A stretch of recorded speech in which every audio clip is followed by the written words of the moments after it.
Good morning friend, कैसे हैं आप लोग। आई होप सब बेटर होंगे। तो आज का टॉपिक है राष्ट्रीय हित विदेशी नीति की आधारशिला। विदेशी नीति के निर्माता अपनी रणनीतियों की चार दीवारी को राष्ट्रीय हितों से ही बांधते हैं। यह सही है कि कभी कभी सत्ता के मद में चूर हिटलर जैसे मुट्ठी भर तानाशाह राष्ट्रीय हितों की आड़ में विनाश का कहर बरपा देते हैं, लेकिन ऐसे मामला अपवाद स्वरूप होते हैं। समान तौर पर विदेश नीति का निर्धारण सिर्फ इस दृष्टि से होता है कि इससे कैसे देश का भला हो। यही देश के भले की धारणा या राष्ट्रीय हित की अवधारणा विदेश नीति के आधार का कार्य करते हैं। ऐसे आदर्शवादी नेता भी हुए हैं, जैसे अमेरिका के राष्ट्रपति वुड्रो विल्सन, जिसकी विशेष राय थी कि राष्ट्रीय हितों को भी वैधानिक रूप से नैतिक मूल्य तथा मानव समुदाय के हितों की रक्षा के दायरे में बांधा जा सकता है। विल्सन ने कहा है कि किसी राष्ट्र की विदेश नीति को सिर्फ उसके राष्ट्रीय हितों के दायरे में समेट कर रखने की कोशिश एक खतरनाक शुरुआती होगी।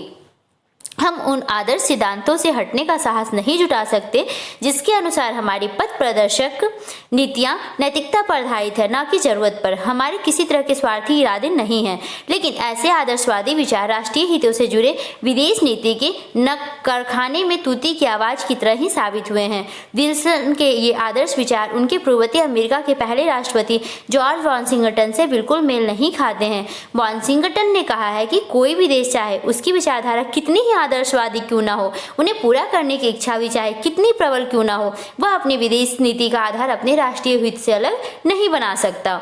उनकी राय थी कि कोई भी समझदार सत्ता शीर्ष या अनुभवी राजनेता कभी भी इन नीतियों से खुद को अलग करने का साहस नहीं जुटा सकेंगे।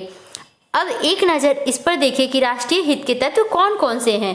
एक आधुनिक राष्ट्र के लक्ष्यों में भूभाग की सुरक्षा, आर्थिक विकास एवं विश्व स्तर पर शांति जैसे मुद्दे विशेष से शामिल रहते हैं। तमाम देश राष्ट्रीय सुरक्षा, राजनीतिक स्वतंत्रता और भूभाग की अखंडता बनाए रखने की इच्छा भी रखती है और उन्हें पूरा करने की कोशिश भी करते रहे हैं।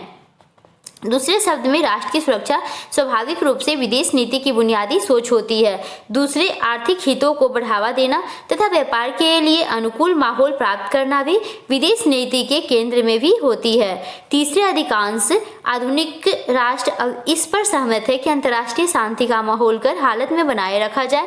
अंतर्राष्ट्रीय कानून के प्रति विश्व समुदाय की आस्था और इज्जत बढ़े। अंतर्राष्ट्रीय विवादों का निपटारा मिल बैठकर शांति से हो तथा अंतर्राष्ट्रीय संगठनों को और सशक्त बनाया जाए। तो दोस्तों, आपका ये टॉपिक कंप्लीट होता है, राष्ट्रीय हित विदेशी नीति की आधारशिला। अब हम लोग मिलते हैं नेक्स्ट वीडियो में नेक्स्ट टॉपिक के साथ। और आप लोग ये वीडियो को 2 से 3 बार रिपीट करके भी देख सकते हैं अगर कोई प्रॉब्लम आता है।